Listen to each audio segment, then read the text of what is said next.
ನೀರು ಹರಿಸ್ತಾ ಇದ್ದಾರೆ ನೋಡಿ, ಅದೊಂದು ಯೋಚನೆ ಸ್ಟಾರ್ಟ್ ಆಯ್ತು. ಅದೇ ದಾಖಲಾತಿಗಳೆಲ್ಲ ತಗೊಂಡು ಅದನ್ನು ಮಾಡೋಣ, ತಮ್ಮನ್ನು ನೋಡ್ಕೊಂಡು ಹೋಗೋಣ. ಯಾಕಂದರೆ ನನ್ನ ತಾಯಿಯವರು ವರ್ಷ ಮಂಡ್ಯದ ಬಂದಿದ್ದು ಪಾಪ ಆಗ್ತಾ ಇರಲಿಲ್ಲ, ಜೀವ ಕುಗ್ಗೋಗ್ಬಿಟ್ಟಿತ್ತವ್ರೆ. ಹಾಗೆ ಬೆಣ್ಣಲ್ಲಿ ಬಂದು ನಡ್ಕೊಂಡು ಕಾವೇರಿ ನದಿ ನೀರು ಕಣ್ಣೀರಾಗಬಾರ್ದು ಅಂತ ಹೇಳಿದ್ರು ನಮ್ಮಮ್ಮ. ಮಾಡೋದು ಹೋಗುವಾಗ ಹೇಳಿದ್ರು, ನೋಡಪ್ಪ ಮಂಡ್ಯ ಮೈಸೂರು ನಾನು ಬಂಗಾರ ಗಡ್ಡಿ ಪಾತ್ರ ಮಾಡಿದ್ದೀನಿ, ಊರುಗಳಿಗೆ ಹೋಗ್ಬಿಟ್ಟು ಏನೋ ಕಷ್ಟನೋ ಸುಖನೋ ಮಾತಾಡ್ಸಾದ್ರೂ ಬರ್ಬೇಕು, ರೈತರನ್ನ ಮಾತಾಡ್ಸಿರ್ತಾರೆ. ನಾವು ರೈತರೇ ಸಿನಿಮಾ ರಂಗ ಹೊಟ್ಟೆ ಪಾಡು ಮಾಡ್ಕೊಂಡು ಬಂದು ಇದೇ ವ್ಯವಸಾಯನ ನಾವು ಮಾಡ್ತಾಯಿದ್ದೀವಿ. ಗೊತ್ತಾ, ಆದಾಯ ಜಾಸ್ತಿ ಇರಲ್ಲ ಅದ್ರಲ್ಲಿ.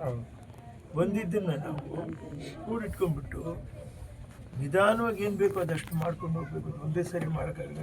ಪ್ರಪಂಚದ ಮಾರ್ಕೆಟ್ ಅಲ್ಲಾಡೋಗ್ಬಿಟ್ಟು ಡೀಸೆಲ್ ಪೆಟ್ರೋಲ್ ಬೆಲೆ ಏರ್ಬಿಟ್ಟು ಗೊಬ್ಬರಗಳು ಸಿಗ್ತಾ ಇಲ್ಲ, ಒರಿಜಿನಲ್ ಸಿಗ್ತಾ ಇಲ್ಲ, ಎಲ್ಲ ಡೂಪ್ಲಿಕೇಟ್. ಯಾಕಂದರೆ ಯಾವುದೋ ಹಸಿರು ತಿರುಗಲ್ಲ, ಏನೂ ಆಗುತ್ತೆ. ನಾನು ನೋಡಿದ್ದೀನಿ, ಒಂದೊಂದ್ಸರಿ ಈ ಪ್ಲಾಸ್ಟಿಕ್ ಥರ ಆಗೋಗ್ಬಿಡುತ್ತೆ, ಕೈಗೆ ಅಂಟ್ಕೊಂತದೆ ಗೊಬ್ಬರ ನೋಡ್ಬಿಟ್ಟಿಲ್ಲ. ಇಲ್ಲ ಸಾವಿರಾರು ರೂಪಾಯಿ ಕೇಳ್ತಾರೆ, ಏನು 2,500 3,000 ಬೆಲೆನೇ ಇಲ್ದರೆ ಹೋಗ್ಬಿಟ್ಟು ಹೆಚ್ಚು ಕಡಿಮೆ 1,000 ಹಾಕ್ಬಿಟ್ರೆ ಬೆಳ್ಳಿ ಗಣೇಶ ಅಷ್ಟು ಗಣೇಶ ಗೊಬ್ಬರ ಆ ಮಟ್ಟದ ಬೆಲೆ ಬಂದ್ಬಿಟ್ರೆ ರೈತರು ಹೆಂಗೆ ಮಾಡೋದು? ಮಿನಿಮಮ್ ಸಪೋರ್ಟ್ ಪ್ರೈಸ್ MSP ಅದ್ರ ಬಗ್ಗೆನೂ ಯೋಚನೆ ಮಾಡಿಲ್ಲ. ಅಂದರೆ ರಾಜ್ಯ ಸರ್ಕಾರನೂ ಕೇಂದ್ರ ಸರ್ಕಾರ ತುಂಬ ಹೇಳಿದ್ರು ಇದನ್ನು ಮಾಡೋಣ ಅಂತ ಹೇಳ್ಬಿಟ್ಟು ಮಾಡಬೇಕು. ರೈತರಿಗೆ ಬೆಳೆ ವಿಮೆ ಅನ್ನುವಂಥದ್ದನ್ನು ಹೇಳಿದ್ದಾರೆ. ಅದು ಯಾವ ಮಟ್ಟಕ್ಕೆ ಕಾರ್ಯಗತವಾಗ ಆಗ್ತಾ ಇದೆ ಅನ್ನುವಂಥದ್ದು ನಮಗೆ ಗೊತ್ತಾಗ್ತಾ ಇದೆ. ತುಂಬ ಹಿಂದೆ ಗ್ರಾಮ ಸೇವಕರೆಲ್ಲ ಇರೋರು ಬಂದು ಒಂದು ಸುದ್ದಿ ಮಾಡಿಬಿಟ್ಟು ಹೀಗಿದೆ ಅಂತ ಹೇಳ್ಬಿಟ್ಟು ಹೋಗೋರು. ಮತ್ತು ಒಬ್ಬರು ಅಲ್ಲಿ ಬಂದು ಇದ್ರಿಗೆ ನೋಡೋರಿಲ್ಲ, ಆ ಥರ ಪರಿಸ್ಥಿತಿ. ಆದರೂ ಅದನ್ನು ಭೂಮಿ ತಾಯಿ ಇಟ್ಕೊಂಡ್ಬಿಟ್ಟು ಖಂಡಿತ ಆಗೋಯ್ತು ಅಂತ ಗಣಪತಿ ಹಾಕೋಬಾರ್ದು. ಯಾಕಂದರೆ ತಪ್ಪು, ಆತ್ಮಹತ್ಯೆ ಮಾಡ್ಕೊಳ್ಳೋದು ಭಾರಿ ತಪ್ಪು. ಜಮೀನಿದೆ ಒಡವೆ ಥರ ಅದು ಕೊಡೋದು, ಸರಿ ಮಾಡ್ಕೊಳ್ಳೋದು, ಕಷ್ಟಪಟ್ಟು ಬೇರೆ ಯಾವುದಾದ್ರು ದಾರಿ ನೋಡ್ಕೊಂಡು ಒಂದಷ್ಟು ಬ್ಯಾಂಕಲ್ಲಿ ಬಡ್ಡಿ ಹಾಕೊಂಡು ವ್ಯವಸಾಯ ಮಾಡೋದು, ಬೇರೆ ಏನು ಮಾಡೋಕ್ಕಾಗುತ್ತೆ? ಸ್ವಲ್ಪ ಬ್ಯಾಂಕ್ ಹೋದರೆ ಅರಾಜಕತೆ ಜಾಗ ಬ್ಯಾಂಕ್ ಹೋಗಿ ಕೈ ಸಾಲ ಮಾಡಬೇಕು. ಬ್ಯಾಂಕು ಅಂದರೆ ಭಯ, ಬ್ಯಾಂಕಲ್ಲಿ ಅದೇ. ಆಮೇಲೆ ಒಡವೆ ಸಾಲ ಅಯ್ಯೋ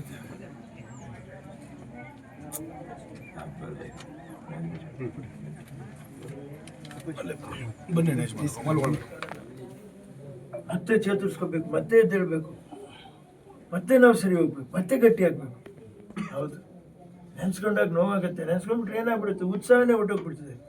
ಅದನ್ನು ಮರೆತು ನೀವು ಎದ್ದೇಳಬೇಕಾಗತ್ತೆ. ಮಕ್ಕಳಿಗೋಸ್ಕರ, ಸಂಸಾರಕ್ಕೋಸ್ಕರ ಚೆನ್ನಾಗಿರ್ಬೇಕು. ಧೈರ್ಯವಾಗಿ ಖರ್ಚಿಗೆ ಕಡಿಮೆ ಮಾಡಿಕೊಡ್ರಿ, ಧೈರ್ಯವಾಗಿರಿ. ನನ್ನ ತಾಯಿಯವರು ರಾಗಿ ಅಂಬ್ಲಿನೇ ಕುಡಿದು ಒಂದಷ್ಟು ಕಾಲ ಕಳೆದ್ವಿ, ತಂಗಳನ್ನ ತಿಂದು ಒಂದಷ್ಟು ಕಾಲ ಕಳೆದ್ವಿ. ಶೂಟಿಂಗ್ ಇರ್ತಾ ಇರಲಿಲ್ಲ, ಆದರೆ ಸಾಲ ಮಾಡಲಿಲ್ಲ ಅಪ್ಪಾಜಿ. ಬಂದರೆ ಬಂದು ಹೋದ್ರೆ ಅವ್ನು ಲಕ್ಷಾಂತರ ರೂಪಾಯಿ ಮಾಡ್ಕೊಂಡಿದ್ದೆ, ಸಂತೋಷ. ನಮ್ಮ ಕೆಲವು ಸಾವಿರ ಇದ್ರೆ ಅಷ್ಟೇ ಸಾಕು, ಸಾಲಗಾರ ಆಗಬಾರ್ದು. ಅಷ್ಟು ಮಾಡ್ಕೊಂಡು ಧೈರ್ಯವಾಗಿ ಕೆಲಸ ಮಾಡಿರಿ, ಏನೂ ಆಗಲ್ಲ. ಔಷಧಿಗಳು ಅಷ್ಟೇ, ಹಿಂಗಡೆ ಮೊನೊಕ್ರೋಟೋಪಾಸನೆ, ಹಳೆ ರೋಗರೇನೆ ಇಲ್ಲ ತಗೊಳ್ಳಿ. ಒರಿಜಿನಲ್ ಡೂಪ್ಲಿಕೇಟ್ ಅನ್ನಿಸ್ತಾ ಒಂದು ಮುಚ್ಚಳ ಜಾಸ್ತಿ ಹಾಕ್ಬಿಟ್ಟು ಅಷ್ಟೇ. ಜಾಸ್ತಿ ಏನದಂತ ಹೇಳ್ಬಿಟ್ಟು ಎಲ್ಲ ಔಷಧಿ ಹೊಡ್ಕೊಂಡು ಹೊಡಿತಾ ಕಾಯಿಲೆ ಜಾಸ್ತಿ ತಡೆದು ಅದಕ್ಕೆ ಮೇಲೆ ಬರ್ತದೆ ಅಟ್ಯಾಕ್. ನೋಡ್ಕೊಂಡು ತಲೆ ಉಪಯೋಗಿಸ್ಕೊಂಡು ಕೆಲಸ ಮಾಡಿ. ಈ ಬಿಳಿ ಇದು ಹೊಡಿತದಲ್ವಾ, ರಿನ್ ಸೋಪ್ ಇದೆಯಲ್ಲ ಬಜೆ, ರಿನ್ ಸೋಪ್ ಚೆನ್ನಾಗಿ ತಿಕ್ಬಿಟ್ಟು ಪುಡಿ ತಿಕ್ಬಿಟ್ಟು ಅದಕ್ಕೆ ನೊರೆ ಹಾಕ್ಬಿಟ್ಟು ಸ್ಪ್ರೇ ಮಾಡಿರಿ. ಬಿಳಿ ಇದಕ್ಕೆ ಸಿಡೆ ಫುಲ್ ಹೊಟ್ಟೋಗುತ್ತೆ, ಕಪ್ಪು ಪೌಡ್ರ್ ಹೊಟ್ಟೋಗುತ್ತೆ. ಅದ್ರಾಗ ಸ್ಪ್ರೇ ಮಾಡಿದ್ರೆ, ನೀರೆಲ್ಲ ಸ್ಪ್ರೇ ಮಾಡಿದ್ರೆ ತಿಳ್ಕೊಳ್ಳಿ, ಮಾಹಿತಿ ತಿಳ್ಕೊಂಡು ಹುಷಾರಾಗಿ ಬುದ್ಧಿವಂತಿಕೆ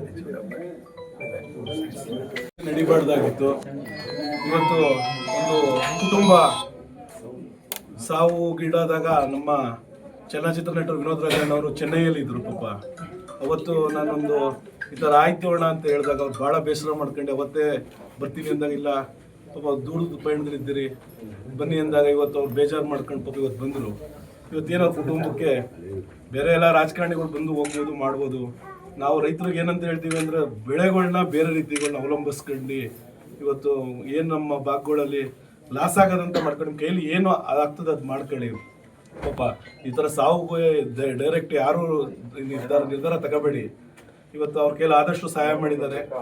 ತಮ್ಮ ಏನೈತೆ ನಿಮ್ಮ ಬ್ಯಾಂಕ್ ಅಕೌಂಟು ಮತ್ತೆ ನಿಮ್ಮ ಡೀಟೇಲ್ಸ್ ಎಲ್ಲ ಕೊಡಿ. ಅಣ್ಣವ್ರ ಕೈಲಿ ಏನಾಗ್ತದೆ ಸಾಧ್ಯವಾದಷ್ಟು ಅಲ್ಪ ಸ್ವಲ್ಪ ನಮ್ಮ ಕೈಲಿ ಏನಾಗ್ತದೆ ಅದನ್ನ ಸಹಾಯ ಮಾಡ್ತೀವಿ. ಒಂದೇ ಸರಿ ಬೆಳೆ ಮಾಡಿದಾಗ ಏನೋ ಸ್ವಲ್ಪ ಗೊಬ್ಬರಕ್ಕೆ ಏನೋ ಒಂದು ನಮ್ಮ ಕೈಲಾಗಿದ್ದೆ ಸಹಾಯ ಮಾಡಿ. ಅಮ್ಮವ್ರ ಹೆಸರಲ್ಲಿ ನೀಲಾವತಿ ಅಮ್ಮವ್ರ ಹೆಸರು ಒಂದು ಅನುಕೂಲ ಮಾಡ್ಕೊಳ್ಳೋಣ.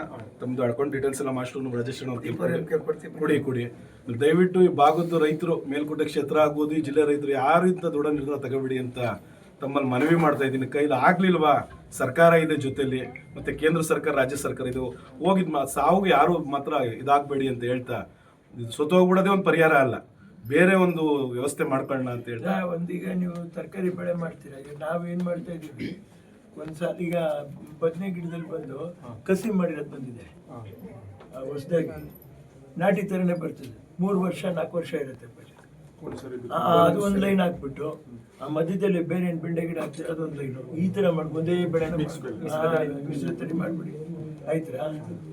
ಬೀನ್ಸು ಸರಿನ್ರಾ, ಒಂದ್ ಕಡೆ ಬದು ಎತ್ತರ ತಕ್ಕಲು ಬಿದ್ದಿರೋ ಭೂಮಿ ತರ ಇದ್ರೆ ಸ್ವಲ್ಪ ಲೂಸ್ ಮಾಡ್ಕೊಳ್ಬೇಕು, ಅದರಿಂದ ನುಗ್ಗೆ ಗಿಡ ಹಾಕ್ಸ್ಬಿಡ್ರಿ. ಕಾಸಾಗುತ್ತೆ. ನುಗ್ಗೆ ಗಿಡ ಹಾಕ್ಸೋದಲ್ಲ, ಅದು ಮಾಹಿತಿ ತಿಳ್ಕೊಂಡು ಆ ಮೇಂಟೆನೆನ್ಸ್ ಮಾಡಿ, ಕಟಿಂಗ್ ಕರೆಕ್ಟಾಗಿ ಮಾಡಿಬಿಟ್ರೆ ಕಾಯಿ ಕರೆಕ್ಟಾಗಿ ಬರುತ್ತೆ, ಸೊಪ್ಪೆ ಕಾಸಾಗುತ್ತೆ, ನುಗ್ಗೆ ಸೊಪ್ಪು ಕಾಸಾಗುತ್ತೆ. ಅದು ತಿಳ್ಕೊಂಡು ಆ ಥರ ಮಾಡಿ. ಆಮೇಲೆ ಕರ್ಬೇವಿನ ಸೊಪ್ಪಿದೆ ನಿಮಗೆ, ಯಾವುದು ಅಂತ ನೋಡಿಕೊಂಡು ಕತ್ತೆ ಕಟ್ಕೊಂಡು ಯಾವ್ದು ಹೂವಾಗುತ್ತೆ ಅದನ್ನು ಮಾಡಿರಿ. ತೊಂಡೆಕಾಯಿ ಚಪ್ರ ಒಂದಷ್ಟು ಹಾಕ್ಬಿಡ್ರಿ ಧಾರಾಳವಾಗಿ. ಆ ಬೀನ್ಸು, ನೆಲ್ಲವರೆಕಾಯಿ, ಆಮೇಲೆ ಡಬಲ್ ಬೀನ್ಸ್, ಯಾವುದು ನಿಮ್ಗೆ ಇಲ್ಲಿ ಯಾವುದು ನಿಮಗೆ ಹೋಗುತ್ತೋ ಅಂಥದ್ದನ್ನು ಮಾಡಿರಿ, ಜಾಸ್ತಿ ಮಾಡಬೇಡಿ ಯಾವುದನ್ನು. ಟೊಮೆಟೊ ಎಲ್ಲ ಒಂದೇ ಬೆಳೆ ಹಾಕೋದು. ಆಮೇಲೆ ಜೂಜ್ ಏನೋ ಹೇಳ್ತಾನೆ ಅಪ್ಪಾಜಿ, ಜೂಜ್ ಆಡಬೇಡಿ ಅಪ್ಪಾಜಿ, ಬೇಜಾರು ಮಾಡ್ಕೊಂಡ್ಬಿಡಿ. ಅವ್ರು ಅಷ್ಟು ಜನರು, ಎಷ್ಟು ಜನರು ದೊಡ್ಡ ದೊಡ್ಡ ಮಹನೀಯರಿಗೆ ಕ್ರಿಕೆಟ್ ಆಡ್ತಾ ಇದ್ದಾರಲ್ಲ, ಅವ್ರ ಮುಂದೆ ಒಂದು ಮಾತು ಕೇಳಿ, ಮಹಾತ್ಮ ಗಾಂಧಿ ಅವರು ಕ್ರಿಕೆಟ್ ಆಡ್ಬಿಟ್ಟು ದೇಶಕ್ಕೆ ಸ್ವಾತಂತ್ರ್ಯ ತಗೊಟ್ರು ಅಂತ ಕೇಳಿ ಅಷ್ಟೇ. ಮಹಾತ್ಮ ಗಾಂಧಿ ಅವರು ಕ್ರಿಕೆಟ್ ಆಡಿ ದೇಶಕ್ಕೆ ಸ್ವಾತಂತ್ರ್ಯ ತಗೊಟ್ರ? ಇಲ್ಲ. 5 ಪೈಸಾ ಟ್ಯಾಕ್ಸ್ ಕಮ್ಮಿ ಆಯ್ತಾ ಇವ್ರು ಕ್ರಿಕೆಟ್ ಆಗಿ? ನಾವೇ ನಮ್ಮ ದುಡ್ಡನ್ನ ಕೊಟ್ಟು ಯಾಕಪ್ಪ ಇದು ಮಾಡಬೇಕು? ನಮ್ಮಪ್ಪ ಅಮ್ಮ ಕ್ರಿಕೆಟ್ ನೋಡಿ ನಮ್ಮನ್ನ ಇರಲಿಲ್ಲ, ಅಮ್ಮ ಮಕ್ಳು ಚೆನ್ನಾಗಿರ್ಬೇಕು, ನಾವು ಉಪವಾಸ ಬಿದ್ದರೂ ಪರವಾಗಿಲ್ಲ, ಅವ್ರು ಚೆನ್ನಾಗಿ ಬಾಳ್ಲಿ ಬದುಕಿ. ನಮ್ಮ ತಾಯಿಯವ್ರು ಒದ್ದಾಡಿದ್ರಲ್ಲಪ್ಪ, ಇವತ್ತು ಯಾರು ಇಲ್ಲ. ನಾನು ಅದಕ್ಕೆ ಪಾಠ ಕಲ್ತ್ಕೊತಾ ಇದ್ದೀನಿ, ಕಷ್ಟ ಇದ್ದಾಗ ಗೊತ್ತಾಗ್ಲಿಲ್ಲ. ಈಗ ಅಮ್ಮವ್ರು ಕಳ್ಕೊಂಬಿಟ್ಟು ಒದ್ದಾಡ್ತಾ ಇದೀವಿ ನಾವು. ಯಾರು ಇರಲ್ಲ, ಇದ್ದಾರೆ, ಜನ ಇದ್ದಾರೆ, ಆದರೆ ಅಮ್ಮನ ಥರ ಆಗಲ್ಲ ಯಾರು, ಕಷ್ಟ ಆಗುತ್ತೆ. ಅದಕ್ಕೆ ನಾನು ಯಾಕೆ ಹೇಳ್ತಾ ಇದ್ದೀನಿ, ನಮ್ಮಮ್ಮ ಹೇಳ್ಕೊಟ್ಟಿದ್ದು. ಚಿಲ್ಲರೆ ಆದರೂ ಮಾಡಿ ಸೌದೆ ಮಾರ್ತಾ ಇದೀವಿ ನಾವು, ಸೌದೆ ಮಾರ್ತಾ ಇದೀವಪ್ಪ, ನಿಮ್ಗೆ ಗೊತ್ತಿಲ್ಲ. ಇಲ್ಲಿ ನಿಮ್ಗೇನು ಓಡುತ್ತೋ ಅದನ್ನು ಮಾಡಿರಿ, ಒಂದೇ ಬೆಳೆ ಮಾಡೋಕೆ ಹೋಗ್ಬಿಡಿ ದಯವಿಟ್ಟು. ಒಂದ್ಸರಿ ಕಳ್ಕೊಂಡ್ರೆ ಈಗ ಅದನ್ನ ಬಿಟ್ಬಿಡ್ರಿ ತಲೆಯಿಂದ. ಏನಾದರೂ ಒಂದು ಮಳೆ ಇನ್ನೊಂದು 10 ದಿವಸದಲ್ಲಿ ಖಂಡಿತ ಬರುತ್ತೆ. ಅದು ಬಂದರೆ ಉತ್ತು ಭೂಮಿ ಇಟ್ಕೊಳ್ರಿ, ನೋಡ್ರಿ ಪರಿಸ್ಥಿತಿ ನೋಡ್ಕೊಂಡು ಹಾಕ್ಕೊಳ್ರಿ. ಅರ್ಜೆಂಟ್ 45 ದಿವಸಕ್ಕೆ ಬರ್ತದೆ ಬೀನ್ಸು, ಅರ್ಧ ಆಯ್ತು, 25 ರೂಪಾಯಿ 30 ರೂಪಾಯಿ ಸಿಗ್ಲಿ ಪರವಾಗಿಲ್ಲ.